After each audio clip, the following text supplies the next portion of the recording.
2026 সালের মার্চ মাসের বর্তমান আপডেট অনুযায়ী ওমানের কাজের ভিসা ওয়ার্ক ভিসা বাংলাদেশিদের জন্য পুনরায় চালু হওয়ার প্রক্রিয়া একদম শেষ পর্যায়ে রয়েছে। সর্বশেষ খবর ও সরকারি ঘোষণা অনুযায়ী গুরুত্বপূর্ণ তথ্যগুলো নিচে দেওয়া হলো। ভিসা খোলার সম্ভাব্য সময় গত 27 জানুয়ারি 2026 প্রবাসী কল্যাণ উপদেষ্টা আসিফ নজরুল ওমানের শ্রমমন্ত্রীর সাথে বৈঠকের পর জানিয়েছিলেন যে আগামী 2 মাসের মধ্যে অর্থাৎ মার্চ বা এপ্রিল 2026-এর মধ্যে ওমান কাজের ভিসা পুনরায় চালু হওয়ার শক্তিশালী সম্ভাবনা রয়েছে। দক্ষ কর্মীদের অগ্রাধিকার প্রকৌশলী, ইঞ্জিনিয়ার, চিকিৎসক, নার্স এবং শিক্ষকদের মতো দক্ষ পেশাজীবীদের জন্য ভিসা পাওয়ার পথ এখন আরও সহজ।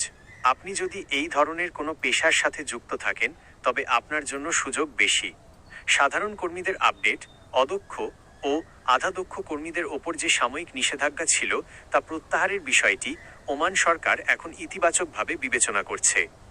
বর্তমানে ওমানে থাকা অবৈধ কর্মীদের বৈধ করার কাজ চলছে, যা শেষ হলেই নতুন করে ভিসা ইস্যু শুরু হবে। নতুন নিয়ম, সনদ যাচাই 2026 সাল থেকে ওমান সরকার একটি নতুন নিয়ম করেছে। এখন থেকে ওমান যাওয়ার আগে আপনার একাডেমিক এবং পেশাগত সনদ সার্টিফিকেট যাচাই করা বাধ্যতামূলক। এটি মূলত কাজের মান নিশ্চিত করার জন্য করা হয়েছে। সারসংক্ষেপ, মার্চ 2026 শেষ হতে চললেও আনুষ্ঠানিক বড় কোনো গণনিয়োগের ঘোষণা এখনও আসেনি।